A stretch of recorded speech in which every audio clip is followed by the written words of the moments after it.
What's going on, everybody? C4, welcome back to the channel. Slightly late on the initial reaction here. Had to take my kid to the mall. It's a day off school here. We got him some Pokemon cards. No hits. I'll say right now, for those of you who collect Pokemon cards, just early in the intro, there's a brand new set that just released called Brilliant Stars.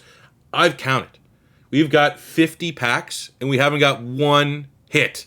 I've got a couple Vs. Look, this is the best one. We got a trainer box today. You guys won't believe this. We got a trainer box today. And this is the only special card I got. So, I'll tell you right now, if anyone out there for what, I do it for my kid. Brilliant Stars, trash here. Like, they got to be, resealing these packs, taking all the good ones out. Also, there was this dusty football pack at my Toys R Us. I'm going to open that in just like a YouTube short tonight. Just cuz. But the news is right here.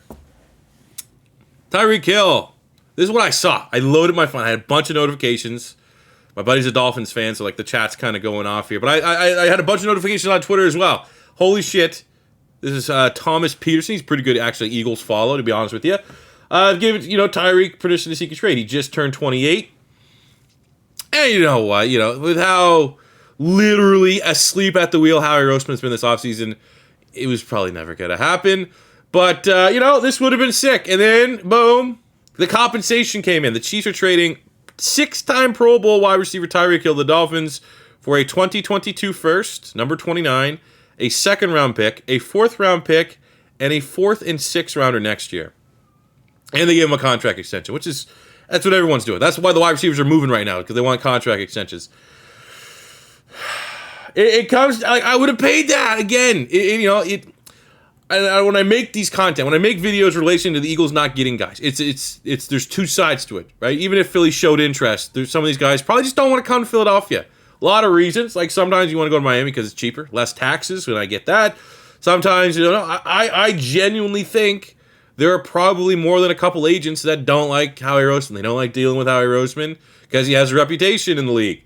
So maybe there's something there. Also, you have to just, for some of the other instances, you could probably make the argument that they're going to a better team. We saw, as little as it is, but we saw Jamison Crowder, a guy that I thought would be a perfect veteran slot wide receiver. We ended up getting Zach Pascal because we just do the obvious lazy moves this year. But I think Jamison Crowder is a better slot wide receiver than Zach Pascal. He's more proven. But he ended up going to the Buffalo Bills. And in that instance, it's well, do you want to play with Jalen Hurts or do you want to go play with Josh Allen? So there's a lot of different variables that could affect some of these big-time players that are coming available. But again, at face value, and I'm seeing some Eagle fans saying they wouldn't, I would have paid that. And our quarterback can't even hit a deep ball. But even just having Tyreek there to open up things for Devontae Smith, have Tyreek there to run slants, have him there to run gadget plays, that's immensely valuable. And there was another Eagles tweet that's it does seem like the last couple of years, Philly is trying to build what the Chiefs have, less Mahomes on the offensive side of the ball. They want to try to add more speed. They prioritize adding speed. That's apparently the reason why we drafted Jalen Reagor over Justin Jefferson. So when the guy who, he got a 3-year contract, I think, so he's going to be 31. It's not like you paid him 5 years, got a lot of guarantees, and you're going to have him maybe on the potential downswing. 3-year deal, so you're going to have him until he's, in his peak. And, he's going to Miami. And that comes back to the argument where, we see Jamison Crowder going to play with Josh Allen. I get it. But when you're going to play for Tua, I would argue that, they're probably Tua and Jalen Hurts pretty close, if not, right next to each other, if you're ranking quarterbacks in the NFL. To just comment on the trade, Tyreek got paid big-time bucks. He's a big-time player. He's literally one of the most, he's an unstoppable player on his day, right? There's certain things where it's just you can't stop him. And there were plenty of games last year that, unfortunately, he got stopped as a Tyreek Hill fantasy football owner. But for what he brings to an offense, he's worth every penny. And you don't have to like him. I probably would never buy his jersey because the off the field stuff that's I'm not going to necessarily equate it to the Deshaun Watson thing, but I think there's still that cloud of what really happened with Tyreek Hill, and from that I probably would never buy his jersey, but I'd love to have him on the football team. And then I saw this. Oh, geez. This guy, Joff Mosier, who basically, where was it right here? Look, The Eagles have used the Chiefs as an example of the dynamic passing offense they like to build, but a league source said they did not show interest in trading for Tyreek Hill. So it just also comes back around to finish this with the Eagles. Like, what are we doing? Who are we showing interest in? Right? Not to just like make these new videos with me just plugging my Twitter. Go give me a old follow there. Would love to get 11K. If this isn't true, if this statement isn't true and Philadelphia is just phoning it in until the 2023 draft, which kind of feels like it, I have to just go back to this tweet I made right here. We saw some buzz yesterday out of Malik Willis's pro day, right? Making great pro day throws. Has a quarterback ever had a bad pro day? You know what I'm saying? But, and then there was reports of the Philadelphia Eagles taking Kenny Pickett out to dinner. I don't think we go quarterback with one of those first 3-round picks, and we keep referring to the 3-round picks. What is likely we kick one to 2023? Probably pretty high. If they do that, then it is even more clear that we're trying to play for a Bryce Young or a CJ Stroud or something like that. But the fact that the NFC is incredibly weak right now. Yes, Tom Brady's coming back, but landscape-wise, the NFC has never been this easy. The road to being a top team in the NFC is like very, very easy to do right now, which is still hard to do because it's the NFL, but all the talent is flooding towards the AFC. This is a big window. Philadelphia was a playoff team last year. No matter if you want to disregard it, discredit it because we had an easy schedule. We sucked the year before. That's why we had an easy schedule. We weren't very good, and then we handled business, and we made the playoffs. But this right here was what happened. Let me see if I can switch the picture. This is how our season ended. Before garbage time, which is where Jalen Hurts has unfortunately done a lot of his damage, we were a playoff team. This was our first game in the playoffs, and this is what we put up. 31-0. Jalen Hurts, 50% completion percentage, 140 yards, no touchdowns, 2 picks.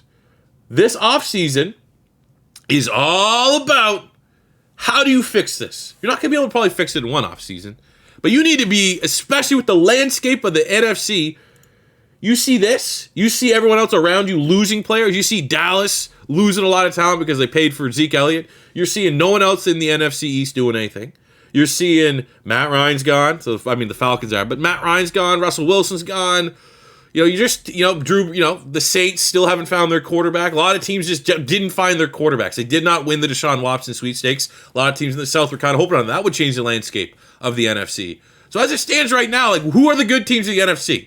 Right? You got the Rams, defending Super Bowl champions, but they're losing guys. You have the Niners. They're sticking with Jimmy G, so there's a ceiling there. And Philly, kind of hung with the Niners last year. They could have just as easily won that game. Jalen Hurts was a little bit better, and we had a little bit better luck on the sidelines. But, we still lost, but the Niners are still going to be competitive. Cardinals are question mark. The Packers, but they just lost Devontae Adams. Rest of the teams in that division, I wouldn't put them, they'd be in the same ballpark as Philadelphia right now. The South is the South. You got Bucks, Tom Brady coming back. And, as you start looking down, you're like, well, there's room to kind of vault yourself up to that top discussion. Like Philadelphia, we have assets. We have 3 not great first-round picks.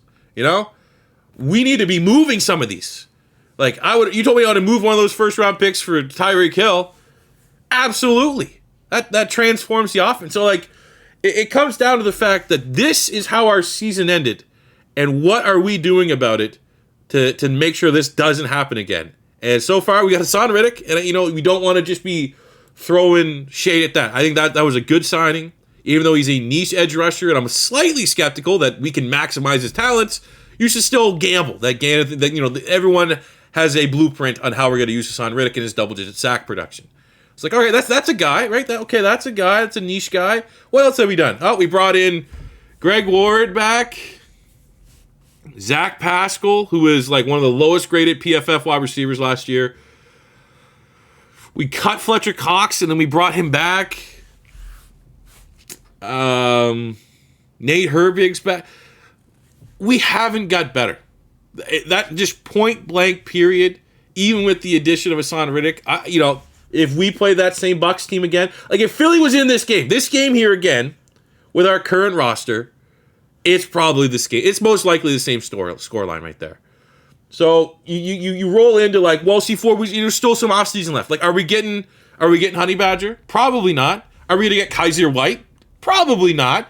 So then we're gonna go into the draft. And again, I just keep reflecting on this because we've seen nothing this year that is any indication that we're being aggressive. So if you're not being aggressive, you're like, oh, well, you still got those 3 first-round picks.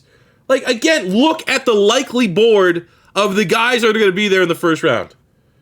We are, at 15, there's a couple guys that could be there. Like, if you told me Derek Stingley could fall the third, past, it's unlikely. I think the Vikings would grab him. There's a slim chance Derek Stingley's going to be there. Jermaine Johnson, he's more of a Hassan Riddick type guy, right? I don't know if we double up there. Jordan Davis, sure, but I mean, even he has his doubts. He's close to a blue chip player. I'd be very happy with Jordan Davis at 15, but there's also plenty of teams. The Ravens could want him. The Texans could want him. You could just see him go out the board here. So then you're stuck. I mean, that'd be dope if Garrett Wilson still fell here. I would definitely grab Garrett Wilson. But the general idea is that 15, 16, and 19, it's not November. This is not when Philadelphia had 3 top 10 picks. Imagine if Philly was still picking. I remember for the longest time, we had like 6, 8, and 10. We're picking 6, 8, and 10. Hell yeah. We might get a Hamilton. We can get Hamilton and Sauce Gardner and completely rebuild our secondary. Those are blue chip guys. Those are day one, can't miss. They're going to be penciled in as starter guys. When you're talking 15, 16, and 19 for a team that has not drafted particularly well over the last, say, average out of 3-4 years, you're going to be getting guys. Look, we got a Jabbo, right? He just hurt himself. He's not going to contribute right away. You got just question marks. Absolute question marks when you get there. That's just the nature of the draft. Hopefully, sometimes you can get guys that can impact right there. Garrett Wilson will be awesome. But also, what is likely Garrett Wilson's going to be there? It's a toss-up. It's unlikely. So then you're like Olave, Jameson Williams, Treylon Burks. You look at the edge rushers are going to be, like, again, Ajabo, Mafe. Those guys are project guys. Those are guys, not only are they project guys, they're more in line with what we have in Hassan Riddick as that, like, Sam hybrid edge rusher than a natural 4-3 defensive end, which is where we need to go. You look at the linebackers, and that's just like, again, I would love to be high on a Lloyd or Dean, but, the first-round talents from the tape, yeah. But testing, and testing is still, like, especially at the linebacker spot, where the threshold is so large that, like, you got to get a true freak athlete, like a Roquan Smith. That's what you invest in the first round. If not, let's just wait and see. It seems like more and more teams are, and rightfully so, prioritizing good athletes at the linebacker spot than the guys that have really, really productive college careers. And unfortunately, Devin Lloyd, his tape first rounder, athletically, not a first rounder. So are you super excited with this pick there? We desperately need linebackers, but throw in the fact that we probably aren't because Howie Roseman doesn't value it, and the fact that these guys have question marks now. They're not surefire, like that's a day one, plug and play, all pro ceiling linebacker because athletically speaking, kind of fall outside those parameters just a little bit. And Dean's not even testing, which is big red flags. Like if he's 5'11", and if you told me, like what it just we'll just say hypothetically, again, you always got to prioritize the tape and the combine athletic testing is just part of the process. 100%, I agree with that. But if you told me that Jacoby Dean measured in at 5'11" and ran a 4.63, there's going to be teams that are just, most people are going to be like, that's probably, he could slip. He might slip a little bit. So the fact that you have that with these two guys at a position that we're probably not even going to draft anyways, and you look at the corners, Booth's not testing, McDuffie's a slot. I would love Elam, but even then he's coming off a down year. Like, the point being is, like, it feels like, and this is how I want to close this out, is like it feels like the Eagles are like, let's be patient, just wait for the draft. And if you plan on trading up, if you plan on being aggressive in that draft, all right, that might work out. Maybe we're jumping the gun here a little bit. But you see it and hear it in press conferences, like, guys, we got 3 first-round picks. But we don't have premier picks. We're getting guys that, like, at best, we are hoping someone has a red flag that other teams are picking up and they fall to us. There is not going to be blue chip guys at 15, 16, and 19. So, I just feel like there's an arrogance surrounding the value of our 3 first-round picks that we're going to be able to address our needs at 15, 16, and 19. When it's very likely most of the guys that would address our needs, be able to come in and absolutely be upgrades over, saying, spending money on free agency or doing some of these trades, they're going to be off the board. Those are guys that are going in the top 10. You know, we're not going to have a Hutchinson or Thibodeau that can fill that defensive end need. They're not going to be there. We're not going to have a Kyle Hamilton that's going to be able to be that safety, be that hybrid type utility player on defense. He's not going to be there. We're not going to be able to get Trevon Walker. We're not going to be able to get Sauce Gardner. We might have a chance at Stingley, and that's because other teams are passing on him. Other teams are saying, this guy might suck. You know what I'm saying? So I don't know, man. I'm trying to be realist, and I feel like that's how the Eagles front office has got to be thinking. Kind of sitting on their hands and knees here, and just fetal position. We're good. We're just waiting. And they're saying that because we have 3 first-round picks. But the reality is we do not have 3 strong first-round picks. So it all, for me, comes back to the way that I think this team is focusing. And it comes back to this breaking news. They're very high on Bryce Young, and their moves this offseason have been calculated to secure his services next year. Until I see otherwise, I'm sticking with that opinion. What do you guys think? What do you think about the Tyreek Hill move? You think Philly should be, now it's going to turn is DK Metcalf. Can he be had? More so from the standpoint of all these wide receivers are getting paid early. Maybe DK doesn't want to play out his rookie contract. Things can get messy, and the Seattle Seahawks are like, well, all these other teams are getting first. Would you flip it first for DK? Kind of thing. That's like the last Hail Mary that I can kind of picture in my head right now. And even, I have my doubts. So what do you guys think about it? Let me know in the comment section below. Thank you very much for watching. Again, I will have a short tonight opening this pack. Hopefully, I don't know, we can get I don't know anything about football cards, so hopefully we get something dope from that. And I'll see you guys back here tomorrow with most likely a new episode of Pink Slips. Look at the hat. Got this at the mall today. Saw that. Half price. Mitchell and Ness. Vancouver Grizzlies. That's actually a football there. Trust me. It's actually a football there. Anyways, I'll see you guys tomorrow. Peace out.